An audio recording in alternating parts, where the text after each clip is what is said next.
And I was preaching about the Bible, about the worship, about prayer, about community was last week. And today we want to talk about discipleship. Okay? Discipleship. So when I, when I did the book of Acts, was Acts number 2 that got my attention, and then it was Acts 41 and 42, and it says, those who accept his message were baptized, and about 3,000 were added their number that day.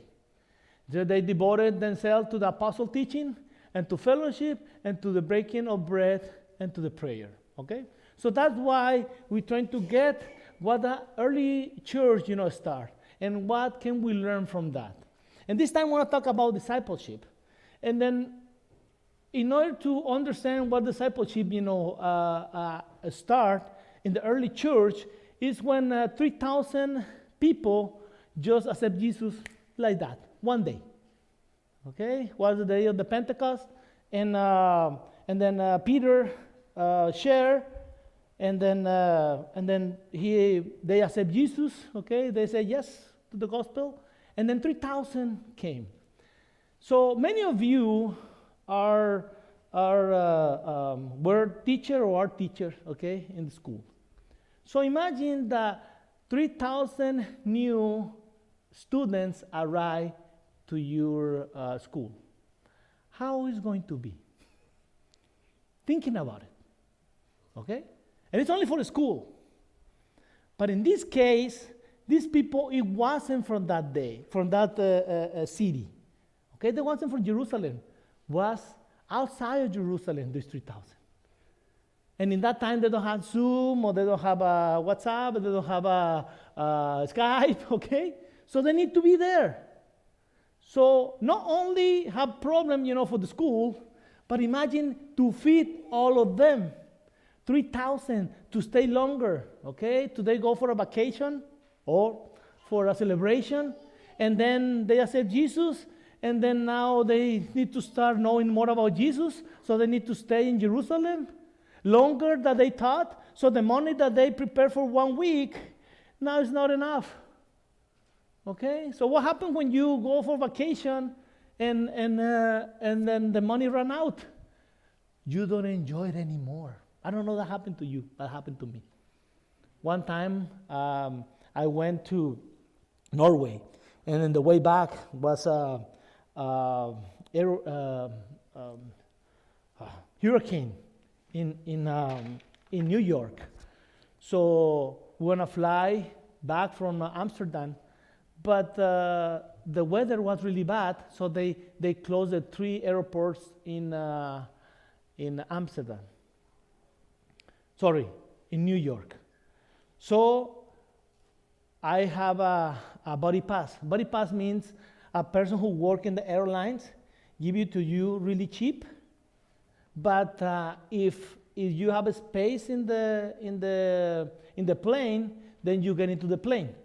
But if the plane is full, it's up to you. They don't want to pay anything to you. They don't pay hotel. They don't pay anything to you. That's the buddy pass. So I have one of those. It was really cheap to go in Norway when everything's going okay. But now I have a storm in New York, and then I wasn't be able to come.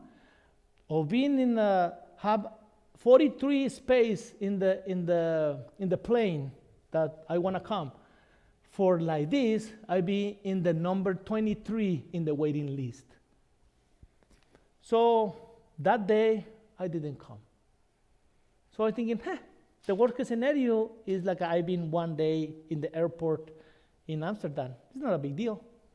So then I prepared myself for 1 day.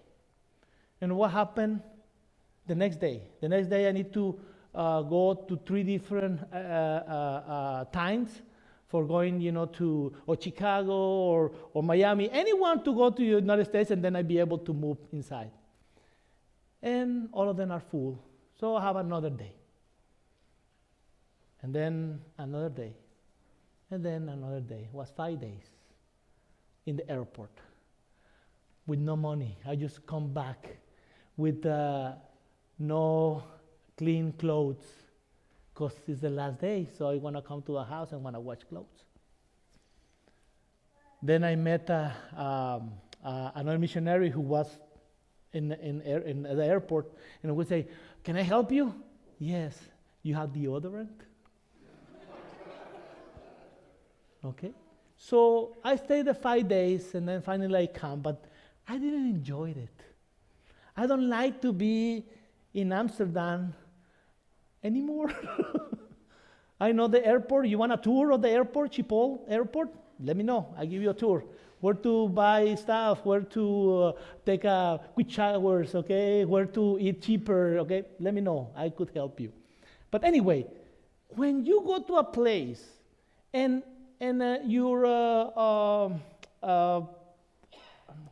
the days that you will stay is already finished and your money is finished, it's not pleasant.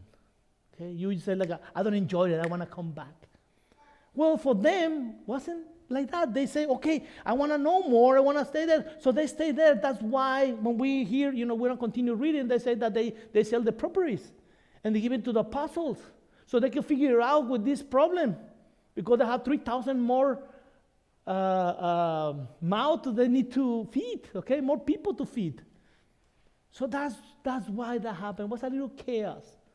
But what the Norwegian says, I have a Norwegian friend who says, "We have problems, but this one was a luxury problem." Means it's when you invite people for an event and nobody came, it's a problem. But when you invite people and there's not enough chairs, it's a luxury problem. So this was a luxury problem. Yes, we want more people to convert, okay? So before was the 12, then later in the Pentecost day was 120, and then now it's 3,000 more. That's good. It's growing exponential. That's really good. But have a problems, okay? They had that problem. So when that happened, they get together, okay? They have the same kind of feeling that we need to know more about Jesus, okay? And we couldn't do it online, okay? We need to be here. And so they stay there. And it's when the disciple thing starts. The 12 start, discipling them. The disciples start discipling them. And when we want to be disciple, okay, we say, yeah, I want to be disciple. The word disciple, okay, is come to the verb to learn. It's a learner. Disciple is a learner. That's what it is, okay? And in the time of Jesus, was common. Now we say, "Oh, disciple," we normally related, with Jesus and the disciple. No, in that time, any rabbi who is an important rabbi, they have disciples. They have people to follow him. And he have some kind of a commitment with them, and they have commitment with the rabbi. Okay, but that was common. We think it wasn't unique, okay? What Jesus was doing was unique. No, was common. Was normally happening. The rabbi have the disciples. And then when they go with the disciples, they not only be with them, like they not only get the notebook, okay, and then write it down what he says, and then I'll go home. No, they live together. They have learner in life. Okay, that was a learner of life. That's the difference. Okay, now when we talk about discipleship or learner, we normally think about school. Think about your school days. Okay, when you was in the school, it's a different perspective that you have when you was a student in the school than when you are a dad, okay, or a mom or parents of a student. Okay, what happened? When you're a student and they say there's no classes, what you do? Yes, okay, there's no classes. Woo-hoo! Okay, but how the parents now? Wait a minute. Why no classes? Okay, Oh, they've been, really back, okay? We need to learn more. Okay, the perspective of a parent is really different than the students. When the students say no classes, yes! When they tell you, oh, instead of give you an exam, I want to give you a final work to do or essay. Yeah, okay? Everything that is easy. We want the paper. We want to finish the school year with a paper. And sometimes we study the night before, especially me. The night before is the day that you want to study all the things, and then go in the morning, do your best, you pass, forget the rest. You forget about what happened the next day. And then when you start thinking about, what am I doing? That I'm really, somebody going to hire me? Okay? What is this thing? When I do mathematics, and all these algebra things and all these calculus and all the stuff, when am I going to, put it in practice in normal life? Have you ever asked yourself that? So when we go to the school, we're trying to go to do the minimum to get our paper, especially for the one who doesn't cost for them. What does that mean? When I was the director of the ECHO, it's English and Cross-Cultural Orientation, okay? Many kids come over here to learn English. They don't learn the English from me, okay? Don't worry about it, okay? But they learn the language from Vanita. Vanita teaches the English, and I teach the cultural part, okay?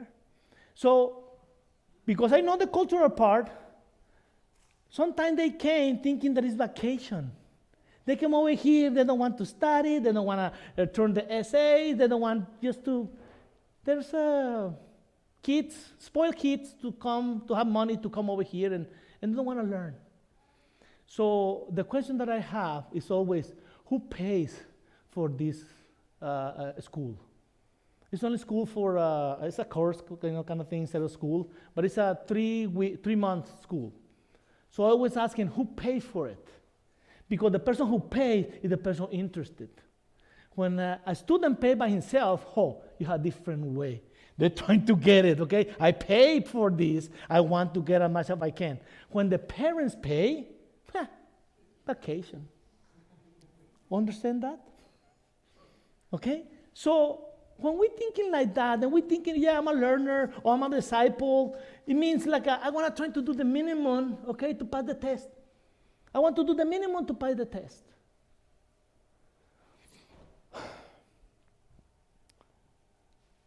Sometimes we think that being disciple is just to agree with things on the Bible. So I'm agreed that Jesus is God. I'm agreed that Jesus did miracles, okay? I'm agreed that Jesus died on the cross. I'm agreed that Jesus rose from the dead. I'm agree of that. So I'm a disciple already. Not yet. It's good that you believe in that. It's kind of the beginning, okay? The belief, the faith that you need to have in the Lord. But to be a disciple, it's a little bit more. It's a little bit more.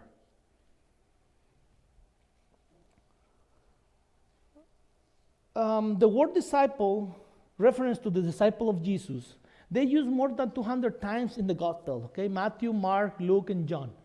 More than 200 times. When you see something repeated many times in the Bible, you need to pay attention, okay, to that thing.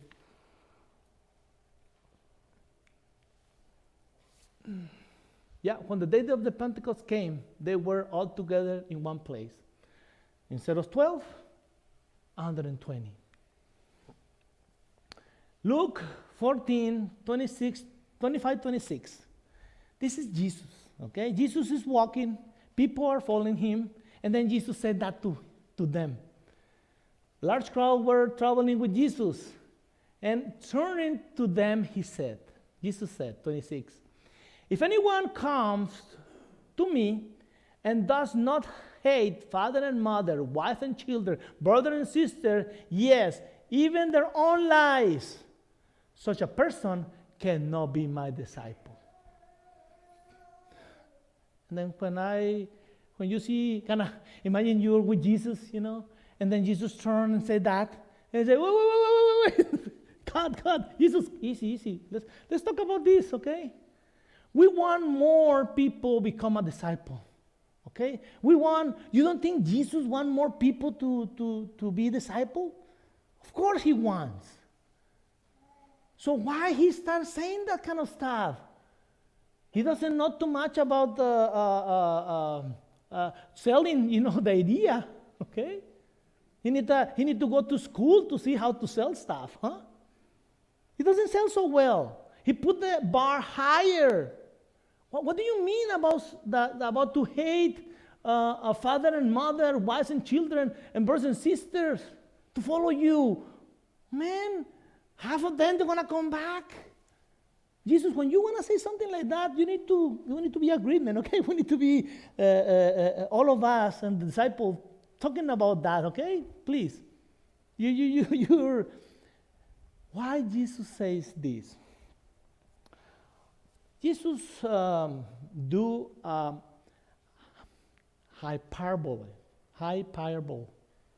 something hyperbole, okay? Hyperbole. That means, okay, I want to explain what it is. It's extravagant exaggeration used to emphasize a point. We have those one with us. We say, I'm so hungry that I could eat a horse. Okay? We're trying to make the point. We have another one. Say, I see this movie 100 times. You didn't see 100 times, but you're saying that to make your point. It cuts an arm and a leg. Huh? In Mexico, we use it cuts an eye of your face. Okay?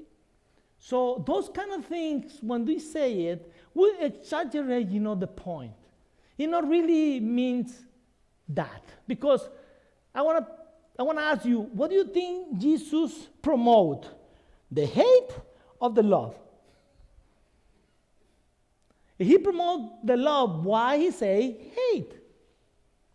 He trying to make his point. He's exaggerate his point. But this is what his point was. Jesus want to say that he needs to be the number one priority in your life. And any other relationship, okay? The relationship with him is the priority of your life. Any other, you have a lower priority. Okay? It's going to be the second one. Okay? Can you imagine that Isaiah or Peter or Paul say that? Oh, wait. Imagine that I say that. Pastor Lucio says this thing. If you hear one time that I say that like a seriously, I give you two options. The first one is you could laugh. And the second one, go and get this. And take me out. Because the only person who want to say these kind of things is God.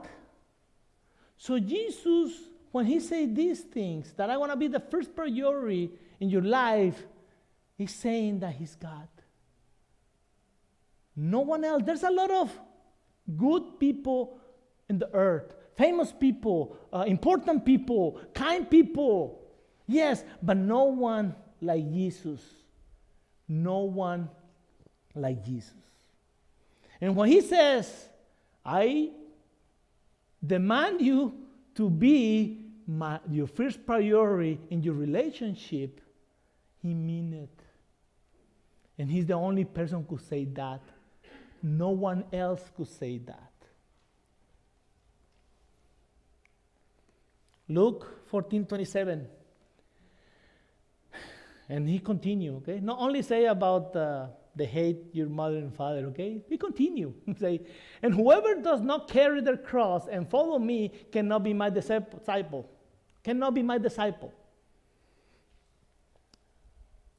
Maybe for us say like, okay, carrying the cross. Okay. What does that mean in that time? It's like the cross means you're going to die. The cross means that there's not going to be any carrying a cross is those who was condemned to an execution. Okay? They often, carry the horizontal beam in their cross outside for an execution. Through often was hostile and mocking mob. Okay? So when somebody says about the cross is not like today's, the people sometimes have a cross in, like the cross or the cross over here, okay, or tattoo the cross or things like that. It's not the same meaning that was down there when Jesus was there. Cross means you will gonna die. You were gonna be executed in a really bad way. So what's the meaning of that? So when Jesus says, carry their cross and follow me, say, wait a minute, you want me to die? You want me to die? Really? I was thinking that with you, everything's gonna be like la, la, la, la, la, la. And it's not like that. What do you mean that I need to die for it? Of course, he's talking in a exaggerated, stuff, but to make the point.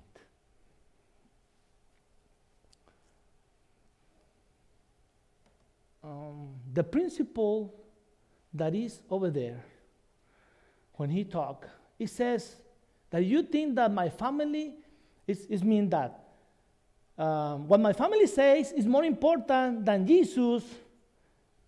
Jesus says, you cannot be my disciple.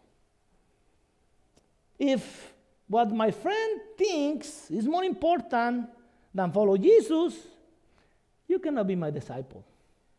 If what my culture tells me, okay, is more important than follow Jesus, then you cannot be my disciple.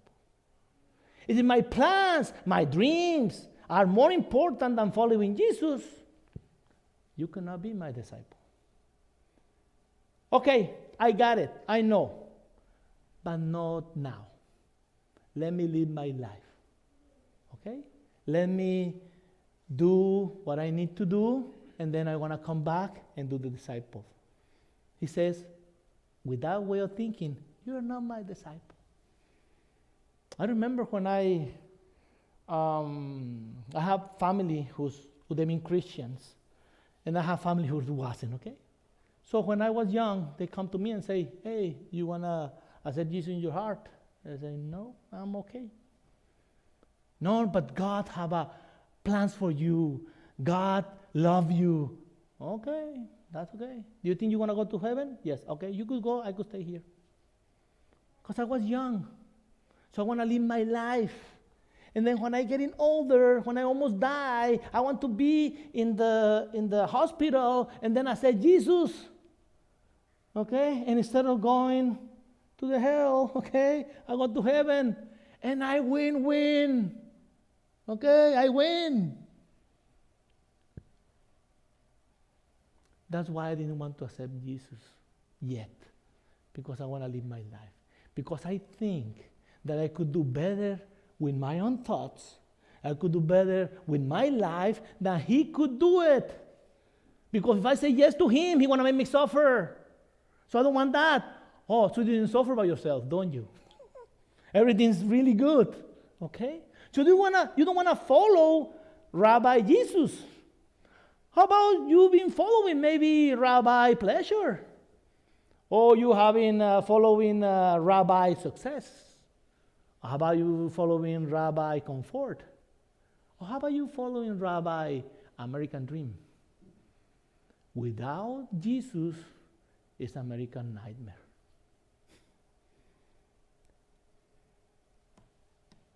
If you don't follow Jesus, okay, you follow something else. You're thinking no, but you are.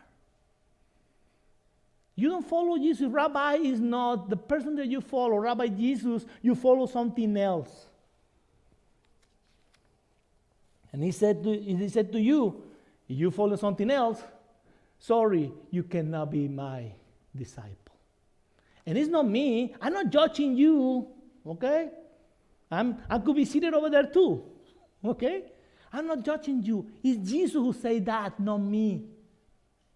He said that if you are not be able to forget about you and your family and everything that is more, is that more important than me? You cannot be my disciple. If he is talking, he said that. And he put the bar a little higher than before. Luke 14, 28, 30.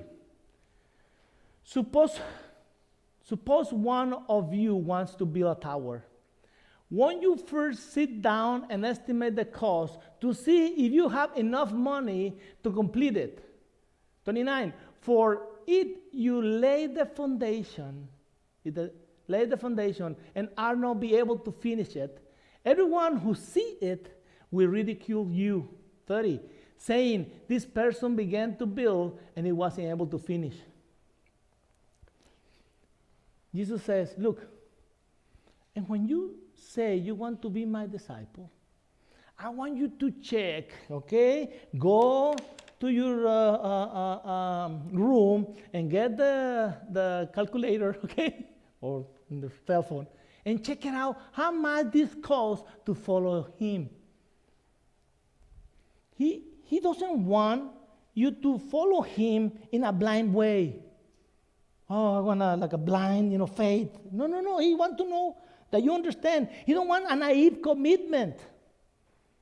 He wants to expected that you understand the cost. And even though considering the cost, be able to follow him, to commit with him. Check your life. Check your life.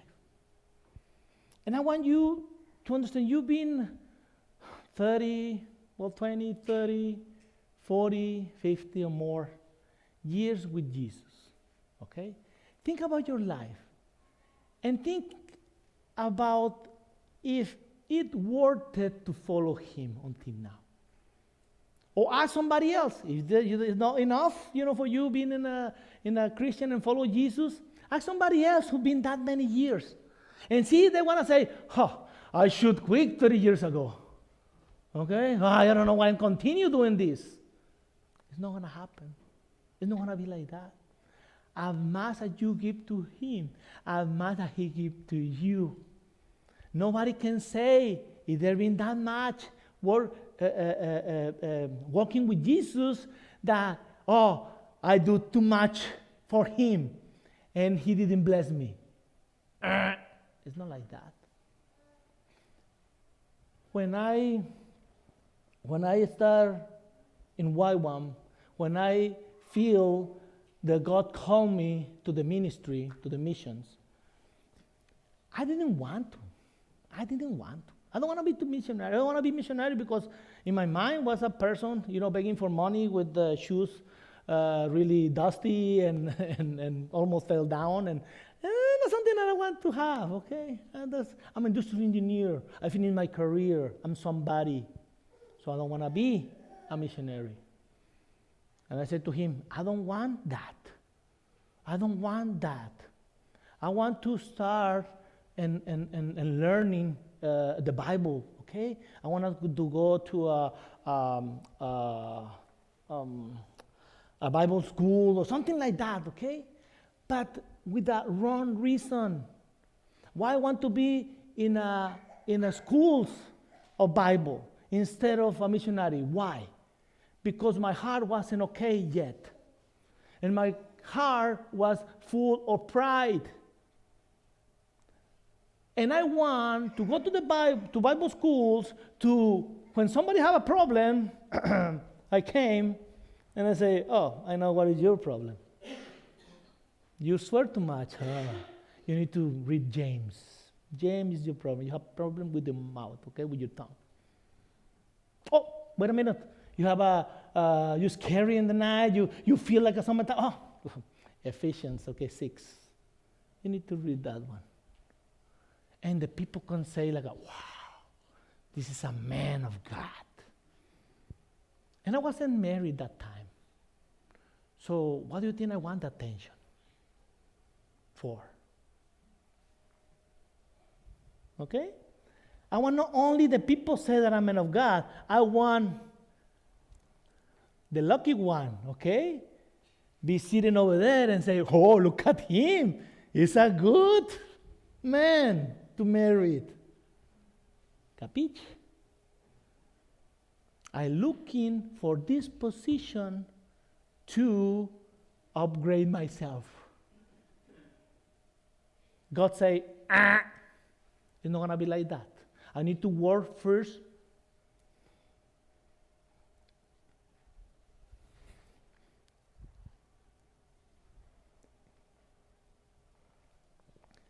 I need to work first with your heart, because your mind is not in a good place. I didn't say that. I didn't say that I want attention for that. I say, oh, because I want more people to come to Jesus. Not only that, I saying that the pastor don't give me opportunity to preach because I'm better than him. You know how bad a college school could do to me if I don't change?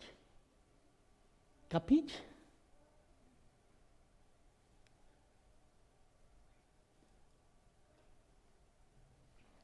So God looking for your heart. He need to be in a right place and then be the disciple. Because sometimes it's difficult to work with us if we have that kind of mentality. I got it now. Long time, talking about 2003. Oh, 20 years. 20 years from now, I got it now. But in the beginning, I didn't get it. I was thinking how God don't want to use me, okay?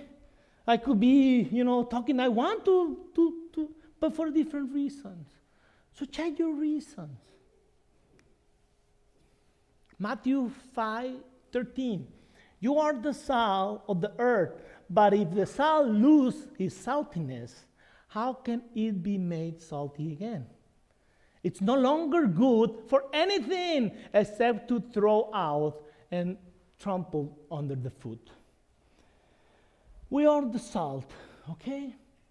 And when the salt, you put the salt, it's to preserve things. In that time, they preserve things, with the salt. To preserve, stuff. So, in order to be used for that reason, they don't have refrigerators, okay, in that time.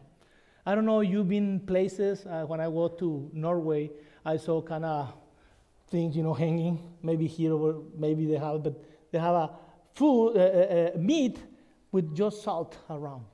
It's the way that they do it over there. But it's good that Mexico never see that because it's 110 degrees, so they're going to be boiled already. But they do the salt for that. And say when they don't do the thing that they should do, it's not worth it. It's the same thing when you're a disciple, or you're trying to be a disciple, okay? But don't want to be connected with the Lord, thinking that it's enough to be agreed with the thing that they're doing, and then you talk really good, but then the thing that you talk doesn't match with the thing that you do. Okay? The curtain doesn't match with the rug, okay? You say good things, yes, but you don't live the life that they should. So people who doesn't live the life, who doesn't any different from a person who doesn't know Jesus, is like a salt with no flavor. It's like that. If you're not different, if you're a disciple of Christ, and you do the same thing that the world do, like a person who doesn't know the Lord, so you're that kind of salt. That kind of salt. He can use you. That's why he needs to work over here in order to use you. Because you're not that different. Instead of giving testimony, you give a sad testimony. Okay?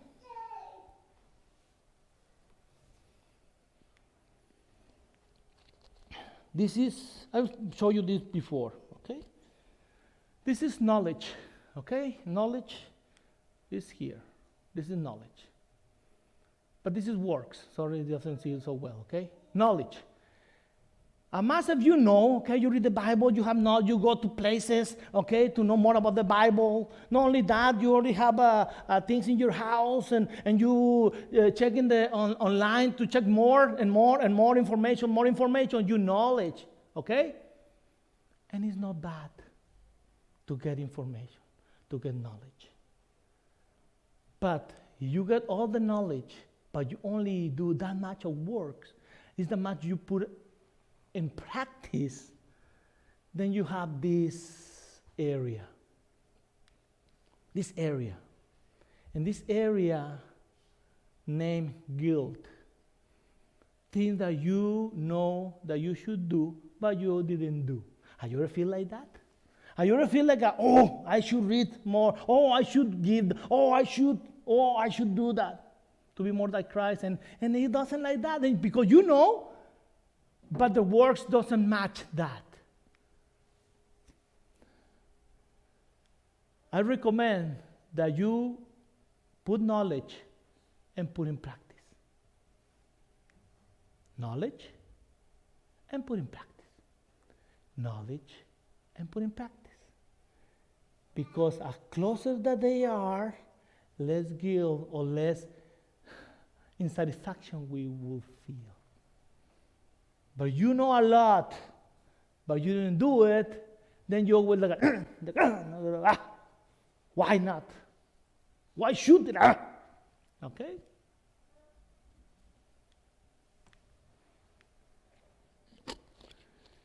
Then what happened in the end? Okay, sorry. What happened in the end? We read Luke 14.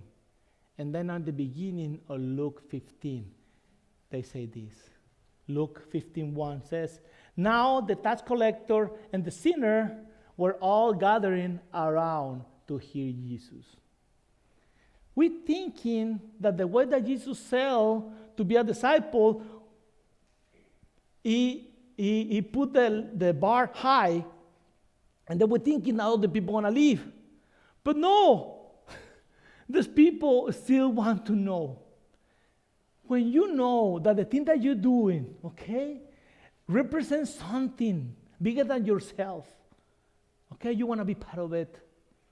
This new generation that we have, they always want to work with something that changed, the world, okay? But sometimes you need time to make it happen, so they get discouraged in the beginning. But everybody wants to be a part of something good, something bigger than themselves. So when we united, okay, and we put all the little gifts that God gave it to us as a disciple, okay, and put it together, okay, there's something bigger than ourselves, and we want to be part of it.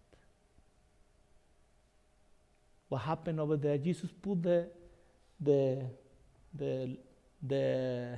bar high, and even though the people wants to be with him. Let's pray. Father, I want to say thank you. Thank you for this day. Thank you for the time that we spent together, but thank you for the invitation, like Reggie says, okay? The invitation that you give it to us to be the disciple until today. You want us to be your disciple. But not only to be agree with the things that you say, but also to be part of the works that you want us to do, your will. Bless this congregation. Bless these people. And do your will in any of them. And also in a group development, church development. Bless this time in the name of Jesus. Amen. Now, if you could stand for those who can, for the benediction. May the strength of God sustain us. May the power of God preserve us. May the hands of God protect us. May the way of God direct us. May the love of God go with us today, this day, okay, and forever. Amen.